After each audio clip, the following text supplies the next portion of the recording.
We're going to start looking with Genesis 2. We're kind of a chapter behind my other class, and so we gotta move fairly quickly. But we're looking at Genesis 2 to start with. And if you remember Genesis 1, we looked at on the Friday before we had the break. We looked at the account of the 6 days of creation, ending with the seventh day of Sabbath rest. That God rested from labor and set a pattern for human beings and showed that rest is good and so on. And so God created the universe and there's an account of creating human beings, a few verses in chapter 1. And we finished that up, that first full account of creation. And then in Genesis chapter 2, after the discussion of the Sabbath day, there's this kind of rehashing or this zooming in on the creation of human beings.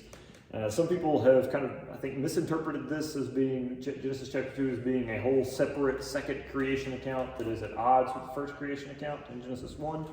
But that's not the way that I think you ought to interpret it, or that you ought to see it. Genesis 2 is an expansion on the creation of human beings in Genesis 1. It's giving more details because being human, the creation of humanity is kind of especially relevant for us, and so we're given this second, more detailed account of specifically the creation of people. And so in Genesis chapter 2, we get this expanded account of the creation of the first man and woman, of Adam and Eve, as we know them. And so the account goes, or the story goes, God has, the 7 days of creation have happened. God has rested on the seventh day.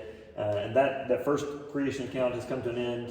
And so now we have the creation of the first human being. And so God goes and forms this man out of the ground.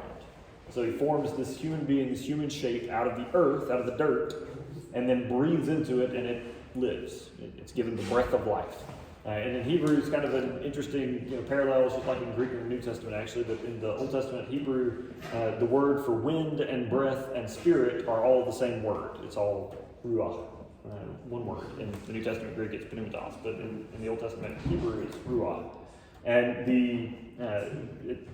God breathes into Adam, and he becomes a living being. And so he gains spiritual existence. He is alive. And so now Adam is this man is alive, and God names him Adam. And the word Adam means earth. He's named for the ground that he's made from. So Adam in Hebrew means earth or ground, dirt. And so he's shaped and formed from the earth, and God breathes into him, and he's alive. And then God creates this garden, or plants and cultivates this garden in the east, and it's called Eden. And the word Eden literally means paradise. So it's a paradise. It's like a perfect spot. God has tended it himself, and now he's created Adam, and he places Adam in the garden and makes him the gardener, the caretaker. You remember from chapter 1, what do we say the command to the first human beings is to steward over, to rule over the earth. And so now God has given Adam this first place, this garden, to begin to rule over, or to steward, or to take care of. God has prepared it for him, and now Adam takes over the work. And so that's his job.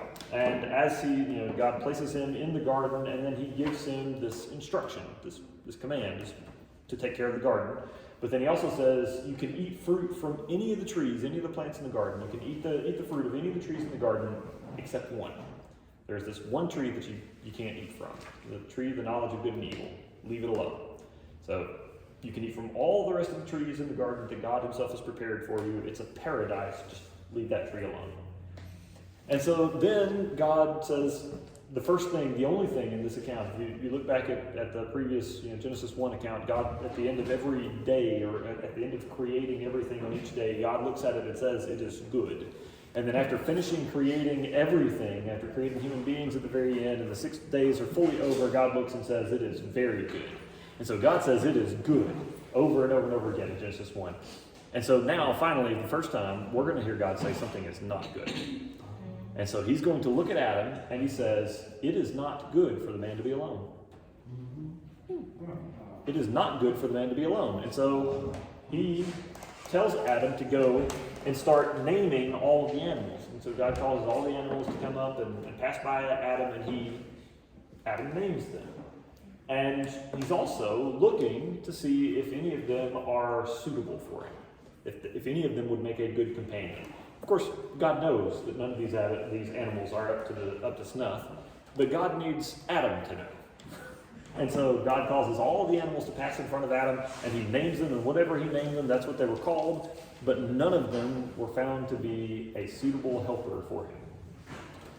And so God causes Adam to fall into a deep sleep, and then he takes a hunk of flesh, or a rib, depending on your translation.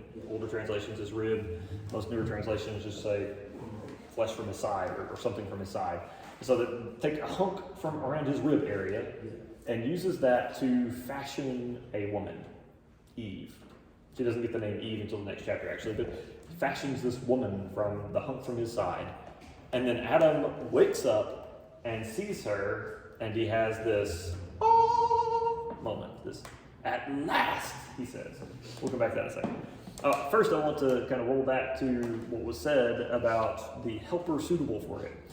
So all the animals pass by, and none of them are a helper suitable for him. And then God creates Eve, and she is a helper suitable for him. And when we see that phrasing, or that terminology used, or a helper suitable for him, or a helpmate, we automatically think servant, right? Somebody that's there to help him with whatever he's doing and generally make his life easy, right? That's generally what we think of as a helper. That is not what this word means in Hebrew. And that's a misunderstanding when you translate it into English, if you divorce from the original Hebrew terms and you go with just what the English means, we misunderstand it. This word that is translated as helper, I think it's Ezer Kenegdo in Hebrew. And it's almost every other time that it's used in the Old Testament, it's actually used about God towards human beings. Towards the Israelites specifically. And in a few other cases, it's used of one human being to another, but it's almost always in the context, and when it's one human being talking to another, it's almost always in the context of a rescue.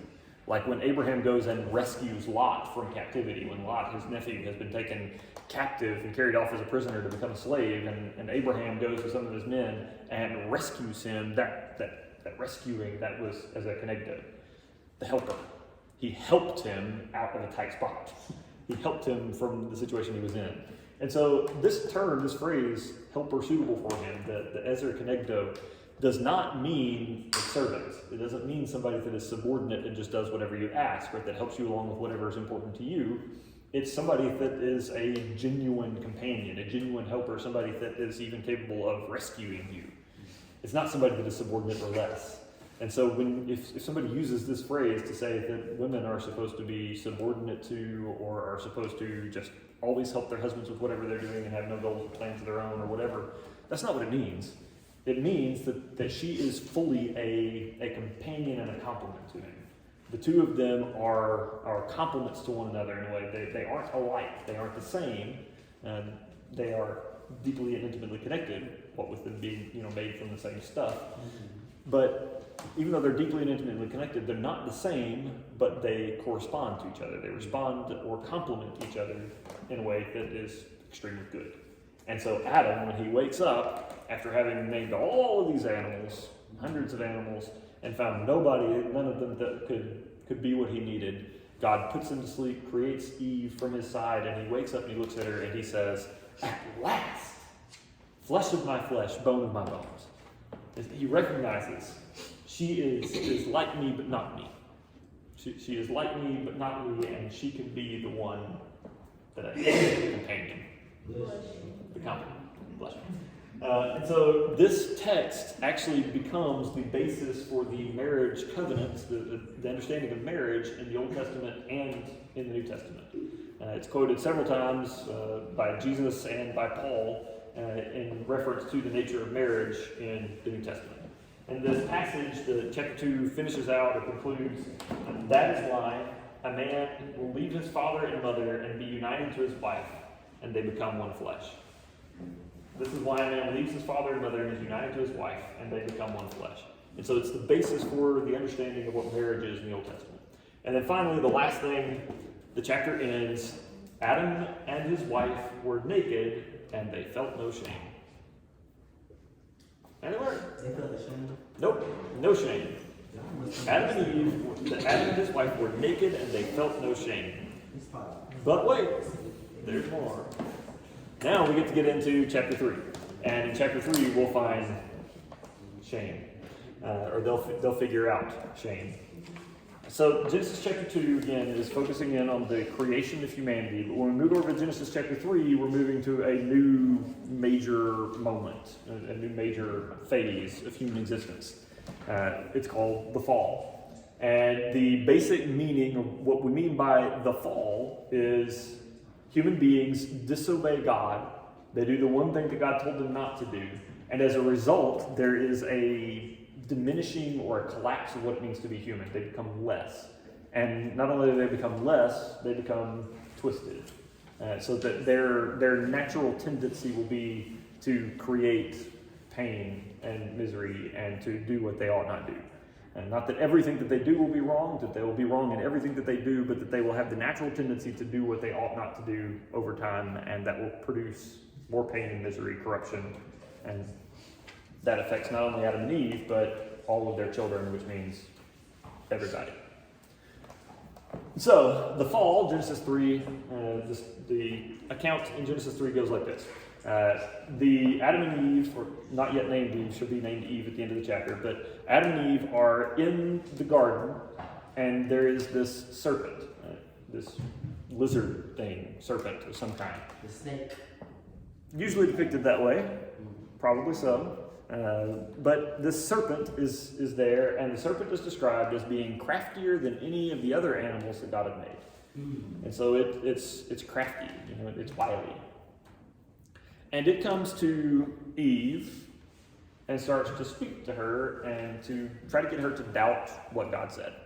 And so his first line of temptation, the first thing he's going to say is, did God really say you must not eat it from any tree in the garden? No, that is not what God actually said, right? No, God did not actually say you must not eat from any tree in the garden. He said you must not eat from this one tree in the garden. And so that's what Eve replies. Did God really say that you must not eat from any tree in the garden? No, God, we may eat from any tree in the garden, but we must not eat from the tree in the center of the garden. And then she adds a little to the command, actually, and says, and we must not touch it, or we will die. And so Eve knows the command. She's very familiar with it. She knows what it says. She knows what she's supposed to do. We must not eat from the tree in the center of the garden, or we will die. And so the first phase is just questioning, did God really say? And then to question God's good intentions for them. You will not surely die, the serpent says. When you eat from the tree, you will not surely die. Instead, you will become like God, knowing good and evil. And so the result, the temptation there is, first of all, to doubt whether God actually said, and she kind of gets through that one pretty well. But then the next phase is to doubt whether God's commands are actually for her good. And so the insinuation, the serpent's suggestion, is that God didn't command them to stay away from that tree because it was really dangerous for them or was really bad for them, but because God didn't want them to become like God. God didn't want them to have the knowledge and the wisdom that God had. God wanted to keep them on this lower plane and not have any rivals at his level. And so God is going to try to keep them in their place, to keep them from really knowing, really understanding. And so, God's commands are not for their good. It's not for, God doesn't have their best interest at heart. God's intentions to them are not ultimately good and loving. And so the temptation then is, we got to take care of ourselves. If God's not going to have our best intentions in mind, if God's not actually going to take care of us, then we got to do it for ourselves. We got to take care of ourselves. And so she reaches up and takes some of the fruit, and she eats. And then the text says she turns and gives some to her husband, and he eats. Which means, where was he during this conversation? Who was who? Adam. He was on top. Right next to her. And he didn't say anything, but he was right there during the whole conversation, up to the moment that she eats, and then she hands him, and he eats. Because who she ate? I wasn't talking it. Didn't nobody tell me. That gets a lot. Yeah, because the way A lot of people didn't mind that. The way the preacher's like, she was by herself. Yeah. Yeah, and she sinned first, and so she did the worst thing, and then Adam just kind of tagged along, you know. So he just said Sometimes that's the way that gets taught, yes. Isn't that But no, the text actually says, and she turned to her husband and gave him, who was with her, and gave him some, and he ate. They didn't have nobody else to talk to but each other in the snake. So Yeah. this Adam is could snake have talk. said so he was the man. Yeah, exactly. He had a responsibility there. Is it? He was right there, he knew the command, and he totally abdicated responsibility. He just twiddled his thumbs and let the whole thing happen. And all that follows is as much Adam's fault as it is Eve's fault, because he had a responsibility to speak up. He had a responsibility to do something in that situation, and he didn't. He abdicated responsibility. And so Eve eats, turns, gives some to Adam. Adam eats, and then all of a sudden, we're naked. Now they know they are naked, and they should be covered. They shouldn't be naked. What's the mindset before that? Like, Uh, is it just blurry? Like you just don't see? You just No, it's just naked, and there's nothing to be ashamed of. you just naked and you see it. Yeah. But then as soon as you ate the apple, you naked. And Now, all of a sudden, now you know that there's something wrong with being naked, or you think that there's something wrong with being naked, and so now you're ashamed. And so the Adam and Eve, their immediate reaction then is to go and tear leaves off of a tree and start sewing them together and cover themselves up. And so they make themselves coverings out of fig leaves. And they go and hide. And the text describes God's habits, the thing that God did every day was to come down and to spend time in the cool of the evening with them. And so he would come and walk in the garden with Adam and Eve every day. And so that time comes, and God comes into the garden, and Adam and Eve hear God's footsteps in the garden. They hear God entering the garden, and so they go and they hide themselves. I imagine themselves like holding up a fig leaf over their face. It's like, they could have dug into a hole or hidden behind a bush, but it would have been about as much good as holding up a fig leaf in front of your face. I have a little girl. My daughter's name is Abigail. She's 5 years old, and a couple of years ago we called her the hide and seek master, because she would find the most comically ineffective things to hide behind. It's like behind a rocking chair that only had like vertical slats behind it. She'd just be behind it looking out. Nobody go find me. Or behind this wrought iron like staircase at the church, and it's like it's totally open. It's one of those like it's got vertical poles and then the little curly wrought iron thing. She's behind it looking through. Is anybody gonna see me? I imagine that's Adam and Eve at this point. They're hiding behind something like anything is going to keep them from being seen by God knowing where they are. But God comes in and they hide immediately. And God asks, you'll find there's kind of a thing to notice, and I'll let you speculate about what it means. God asks questions almost exclusively in the first several chapters of Genesis. The first thing every time, almost always, is God asking a question after the creation of human beings. And so God asks, "Where are you?" And Adam replies, "We were naked, and so we hid." And God says, "Who told you you were naked? Did you eat from the tree?" And Adam, in what has become an extraordinarily human response, passes the buck. "The woman that you gave me, she gave me the fruit, and I ate it." And then Eve, also very human response, also passes the buck. "The serpent deceived me, and I ate the fruit." And so God deals with them in the order that they've passed the buck. He goes in reverse order, and then he speaks to the serpent, and then to Eve, and then to Adam, and pronounces the curses. What are the consequences of their actions going to be? What is going to happen as a result of the fall, of their disobedience, of their doing what they were commanded not to do? So, is there a question? Nothing. Well, let me know if you have one. Maybe. God pronounces these curses, and again, I want to point out, Adam is right there next to her during all of this. He's just as responsible as she is, and they're both passing the buck. I mean, the consequences of sin is already hit. They can't even tell the whole truth at this point. They're protecting and covering their shame, not only by making leaves to cover themselves, but by trying to make it somebody else's fault. So they're passing the buck, they're covering their shame from the get-go. And so God pronounces these curses. And I want to point out that when we get to the end, you'll see that there is a connection between the curses and the nature of the one cursed. It's not just an arbitrary penalty that God tacks on, it's actually related to who they are. And so we have, first of all, we have the serpent. And the serpent is... The serpent, the devil. that is not in the story itself, but that is the interpretation that pretty much everybody takes from it. So it's Satan. Yes. So, yes. But yeah, that is the long-standing interpretation of who that is. But the story itself only says the serpent. It never actually says Satan. But yes, the interpretation that pretty much everybody takes from it is that this is Satan. So the first curse, the curse that is spoken over the serpent, because it was the last in line, it says, "Cursed are you above all livestock and all wild animals. You will crawl on your belly and you will eat dust all the days of your life. And I will put enmity," which is the qualities that make someone enemies. If you have an enemy, then between you and them there is this relationship of enmity. And so I will put enmity, I will make you enemies I will put enmity between you and the woman, between your offspring and hers.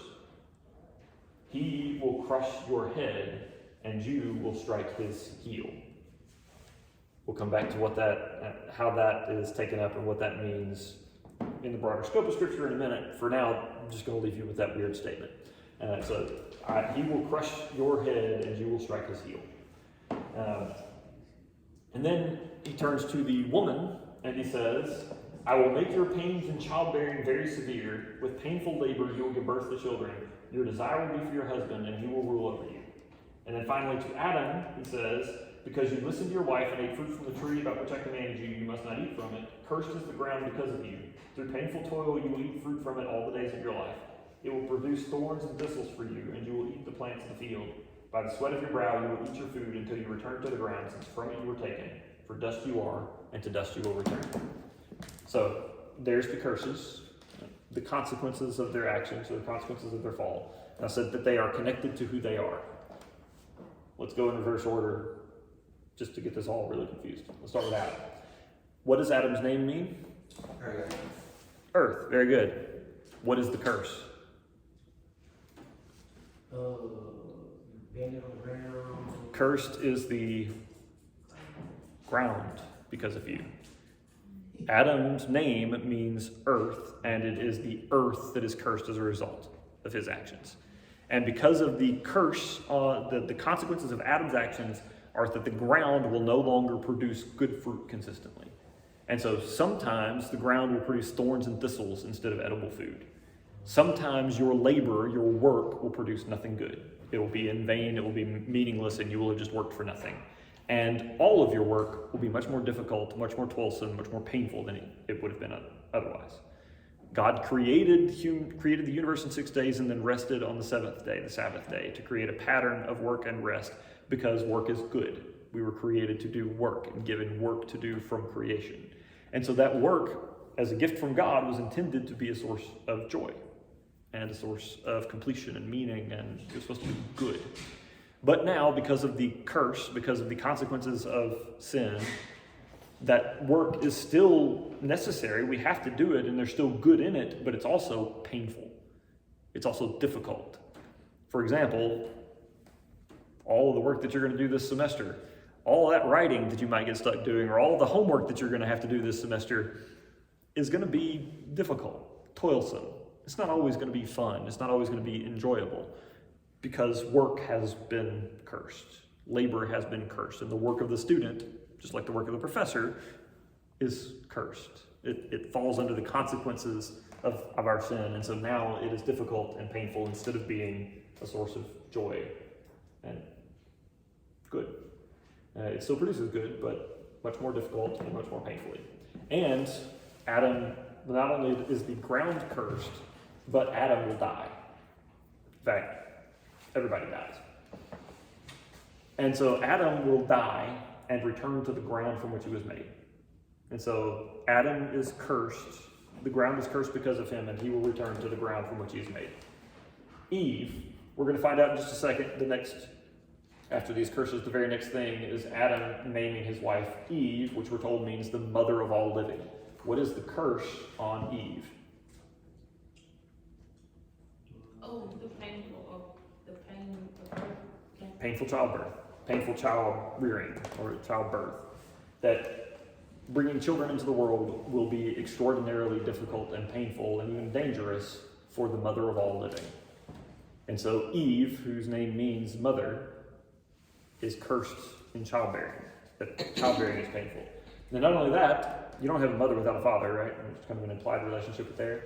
And the second half of the next part of that curse is a corruption or a falling of the relationship between husband and wife. Your desire will be for your husband, he will rule over you. And so something is corrupted and twisted about the relationship between husbands and wives, and parents and children. And then finally we come back to the serpent. Now, the serpent is a little different. I can't tell you what the connection is between the name of the serpent and the curse that's put on him, but there is something incredibly odd and important about the curse that's placed on the serpent. Namely, the phrase or the statement that enmity will be placed between the woman's seed and the serpent, and that the serpent would be crushed by that seed, and yet he would strike the heel of the descendant of the seed. And so seed there means descendant, somebody born from him. And this phrase, this odd idea that the seed of the woman will be struck by the serpent, but the serpent's head will be crushed by the seed, is called the proto-evangelion, which is this long word that I put up here, proto-evangelion. And I split it up here so you can see it comes from the Greek words proto, which means first, and gospel, evangelion, which means good news or gospel. And so proto-evangelion literally means first gospel, and it's called that because this is the first time in Scripture. Here we are, it's in the very chapter that the curse happens, that the fall happens, and immediately we have the first expression of God's intentions to undo the fall, or to release human beings from the curse. And Christians go on and interpret this out, this passage out, that Jesus is ultimately the seed of the woman, and in suffering and dying for us, he was struck by the serpent. And yet, in suffering and dying for us, and in providing a way for our sin to be forgiven and the results of the fall to be taken and us to be healed from it, he crushes the power of the serpent over humanity.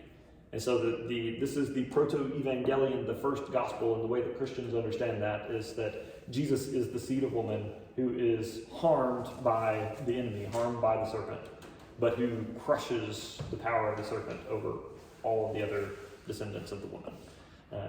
And so that's, the curse on the serpent ends up being ultimately hope for humanity. And so then after this scene, or after the curses are pronounced, there's a couple more things that happen in this chapter before we get into the next chapter, which shows kind of the aftermath, or the progression from here. And so immediately after, Adam names his wife Eve, and God goes and creates garments for them because they're covering themselves with fig leaves here. This is not going to be just highly effective. And so God goes and makes garments out of skins for them, and out of animal skins. God creates garments for them and covers them. And then God says, we can't leave the people in the garden. We can't leave Adam and Eve. We can't leave human beings in the garden, because in the garden also is the tree of life. And if they always have access to the tree of life, they'll never die.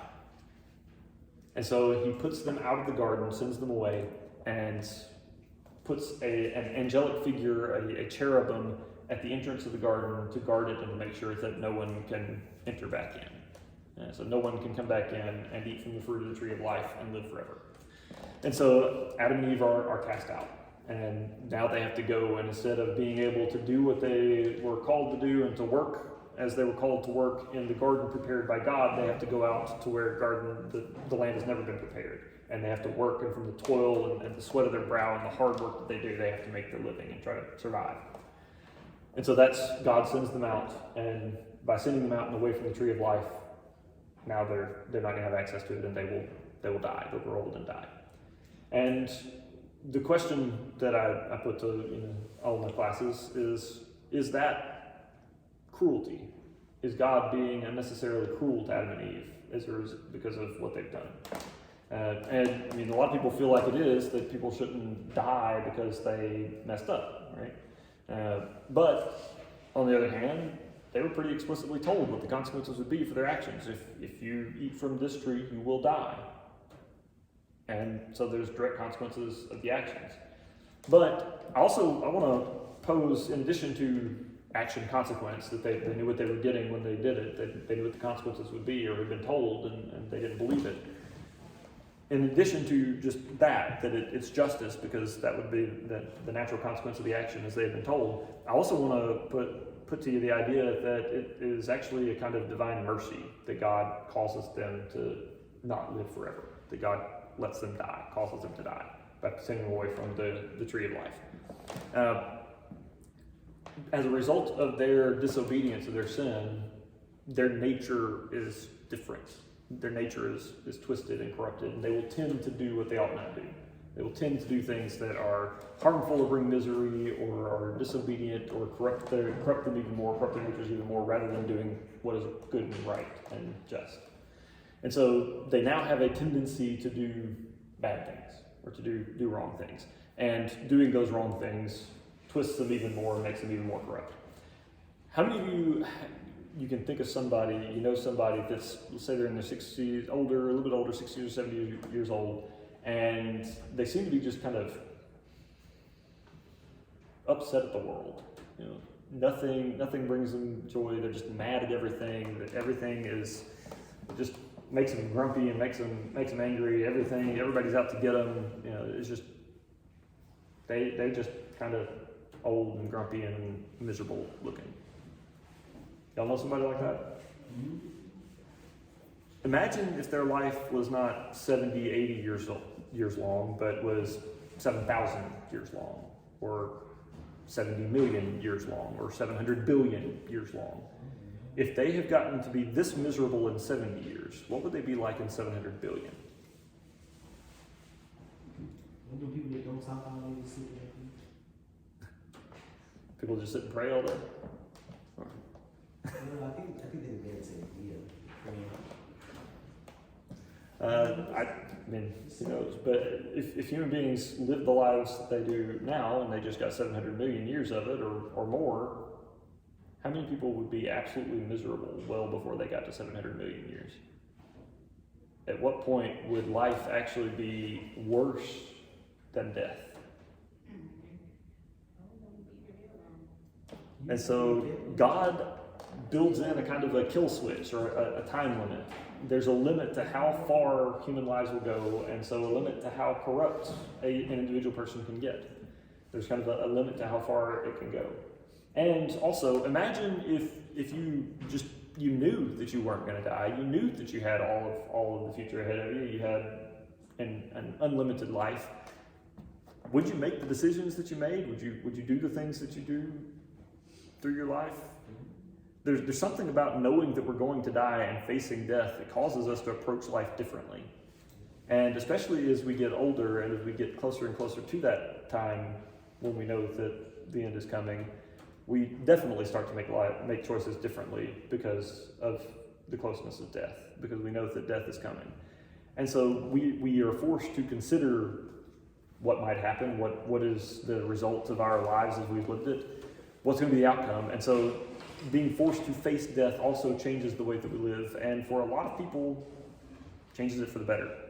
It changes the way that they interact with other people, the way that they respond to people around them. And so I think because of both of those things, because living forever, if you're already on a bad trajectory, is just going to get worse and worse and worse, and because knowing that we're going to die causes us to live differently, I think both of those are points in favor of considering a limitation of human life to actually be a kind of divine mercy, not cruelty. Even though death is something that we are terrified of, it's usually because we can imagine, or at least we think we can imagine what death is, but we can't really imagine, or we don't take time to think out and imagine what life eternal, just as we are, would be like. And so that's a possibility. So that brings us to the end of Genesis 3. Adam and Eve are out of the garden, sent away, and now they are going to grow old and die. And so Adam and Eve are out of the garden, and one of the first things that we're told is that Adam makes love to his wife, and they have a son, and they start having kids. And so Cain and Abel are born. Cain, the older, Abel, the younger. So they have these two sons, Cain and Abel. And so Cain is a farmer. That's the role as he grows up. That's the role he takes. He's a farmer, and Abel is a shepherd. He raises the flocks. And so we got Cain and Abel, and they are both doing their thing. And the time comes that they bring an offering to God. And the text says that Abel brings the best of the flocks. He brings the best of his flocks and makes an offering to God. And Cain brings some of the fruit of the ground. Now, do you hear the difference in the descriptions? The best of the flocks, some of the fruit of the ground. Abel brings the best of the animals that he has. He brings the best of what he has to offer that to God. Cain brings whatever was left over when he was done with it. And so bringing those two offerings to God, Abel's offering is accepted. God is happy with Abel for his offering, and Cain doesn't get anything. He doesn't get any recognition. God doesn't express approval. His offering is not accepted. And Cain gets to be really angry and jealous of his brother for his being accepted, his offering being accepted, and Cain's being rejected. And in the middle of his jealousy and his anger, God speaks to him and says, "Why are you so upset? Don't you know that if you do what is right, you will get your reward too, that your offering will be accepted too? And don't you know that if you do what you ought to, you will be accepted as well?"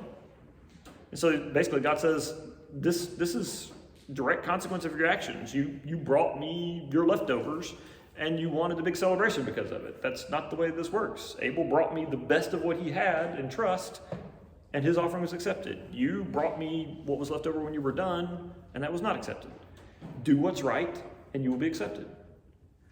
And Cain hears that, and instead of amending, reforming, repenting, doing what's right, he invites his brother Abel out into the fields, and when he gets him out into the fields, he murders him and then buries him in the field. And then goes back and goes on about his life, goes on about his day. And later, God comes and asks, "Where's your brother? Where is Abel?" God, of course, knows exactly where Abel is. But Cain has the audacity to reply. I mean, Adam and Eve at least tried to pass the buck and acknowledge that they had eaten, but said it was somebody else's fault that they'd eaten. So, that was not great, but they did at least acknowledge that they'd done something that they weren't supposed to. Cain says, "Am I my brother's keeper?" Basically, is it my job to keep up with where my brother is? Doesn't even acknowledge that Abel is dead, or that he had anything to do with it. Just pretends that he didn't know anything about it and that it's not his job to keep up with him. And so God responds and says, "Your brother's blood cries to me from the ground. I know exactly what you did. And as a result of that, the ground will no longer produce fruit at all for you. The ground is already cursed so that it sometimes produces thorns and thistles, and you have to work hard to produce good crops." But God says, for Cain, the ground will produce nothing at all. You will not be able to eat the fruit of the ground, the fruit of your own hands. You will become a restless wanderer on the earth. And Cain realizes how bad this is for him. And so he cries out to God, and says, "This is too much. The consequence is too heavy. I can't bear it. And anybody that finds me will kill me if they know what I've done." And so God puts a mark on Cain, and it's sometimes called the mark of Cain, and says, "If you are harmed, if anyone harms you, I will avenge you 7 times. And the mark on his head, the mark of Cain, was given to let everybody else know that there was a consequence for harming him. It was a mark of protection. And so God says, if anybody harms you, I will pay them back 7 times. You will be avenged 7 times. If anybody kills you, you'll be avenged 7 times. So you don't have to worry about everybody trying to kill you." So he puts the mark on his head and sends him away, and he becomes this restless wanderer. And he ends up building the first city and gathering a bunch of people together, and he lives off of what everybody else produces when he builds the city. And so Cain is sent off. He wanders after murdering his brother, but God puts his mark on him and says, "If anyone harms you, I will avenge you 7 times." Well, then we're given an account of several generations of his family, that Cain has a son, who has a son, who has a son. And that the line of generations in the story in chapter 4 ends with Lamech, his great-great-great-grandson, I think. I may have said one too many greats in there, but several generations down the line. And Lamech is described as the first person to marry more than one wife. And so he's the first man to have more than one wife. And so he marries 2 women, and then one day he gathers these women, gathers his wives in, and he starts bragging to them about something he's done. And he says, Lamech has killed a man for insulting him, a young man for harming him. Cain was avenged 7 times, Lamech 77 times. And so he's seeing himself, portraying himself as greater than his great-great-great-grandfather, because he has killed a man who insulted him. He's paid him back 77 times worse. And Cain was going to be merely avenged 7 times. Now, note the difference. Cain was given a mark by God that promised to protect him and would avenge anything that happened to him 77 times. God would do the avenging. God would do the payback. Lamech, a few generations later, is not satisfied with 7 times, but wants to hit somebody back 77 times. Much harder, order of magnitude worse, and he's going to do it himself. He's taking the revenge into his own hands. And this is repeating a pattern that we saw in the last chapter in Genesis 3 with the eating of the fruit. Why is it that Eve takes the fruit and Adam takes the fruit afterwards? Because the serpent has suggested that God's good intentions to them can't be trusted, and so they have to take care of themselves. And so they take it into their own hands. And not only that, but they were eating from the tree of the knowledge of good and evil. And you can kind of have this kind of surface level interpretation of that it was a command and they broke it and here are the consequences. And then you can, below that, if you try to go a little deeper and understand what the tree of the knowledge of good and evil is or represents, or what happened when they ate it, it's a mystery. We don't know really, but a very common interpretation in Christian Jewish circles is that God had given them a command, told them what to do, and so God had given them a standard of right and wrong, but then here was a tree that promised them knowledge of right and wrong so that they could decide for themselves what was good and evil, so that they could decide on their own what was right and wrong. And so they had to choose between trusting God to tell them, to give them a standard for right and wrong, or trying to figure it out themselves. And they took it into their own hands. They decided, we're going to make our own decisions. We're going to be wise and like God and make our own choices about what right and wrong is. And flowing from that is all the misery of humankind. And so here we have in the next chapter, the family line, Lamech is taking vengeance into his own hands. What God had promised to do as a protection for Cain, Lamech does out of mere anger and selfishness, and takes it into his own hands and does it. And we see the curse, we see the consequences, the fall, the consequences of sin working their way out and being much worse in the next generations. A man murders his brother, and then his great-great-grandson murders someone else because he insulted him and takes vengeance into his own hands. And so that's what we see in Genesis chapter 4. We see the curse or the consequences of sin, the sin nature working its way out in human beings. And it's only going to get worse from here. It's going to progress, and in 2 more chapters, in Genesis chapter 6, we're going to be introduced to humanity just before the flood, when all the thoughts of human hearts were always evil continually, and violence had spread all over the earth. And so the consequences or the results of sin, the tendency towards sin is it gets worse and worse over time. And so that's the end of Cain and Abel's story, basically. And then Adam and Eve have another son named Seth. And Eve is delighted at the birth of Seth and says, God has given me another son in place of Abel, who was killed by Cain, killed by his brother. And so Seth is born, and then it ends up being through Seth's family line that we keep going. Because it's Seth, we're given Seth's family tree down to Noah, and then of course it's Noah's family that is saved through the flood by going onto the ark, and we'll get to that on Friday. But there is one interesting little note in chapter 5. Chapter 5 is a genealogy, and I didn't make you read it because people tend to fall asleep during genealogies, and I didn't want you falling asleep this early in Genesis. But there is this accounting of the family line, and we get down, and there's this one character, this one guy, that the order goes, Adam has Seth, and he lives so long, and he has other sons and daughters, and then he dies. And then Seth, he has a son named Enosh, and he has other sons and daughters, and he lives so long, and then he dies. And these ages are in the hundreds of years. And then Enosh has a son named Kenan, and he lives and has other sons and daughters, and then he dies. And so on until you get down to a guy named Jared, who has a son named Enoch. And we're told, Jared has Enoch, and then he has other sons and daughters, and he lives so long, and then he dies. And then Enoch has a son named Methuselah, and then he lives so long, and he walks with God, and is no more, because the Lord took him.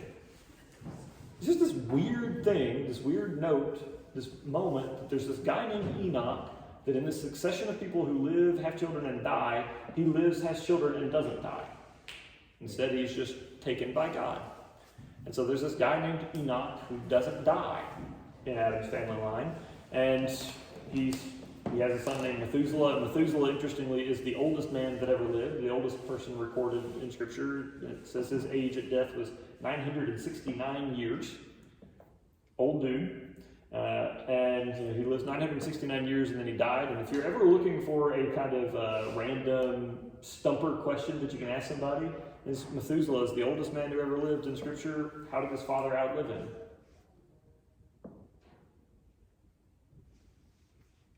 His father was Enoch, who did not die, but was taken.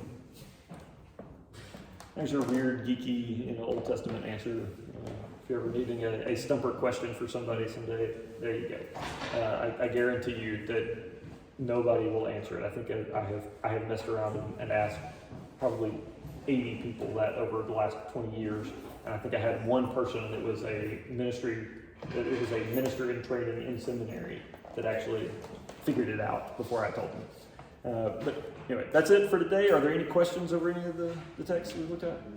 All right. The sign-up sheet got out late, so make sure you get the sign-up sheet on your way out. If you don't know what's in between the two doors on the table outside in the hallway, and we'll see you on Friday.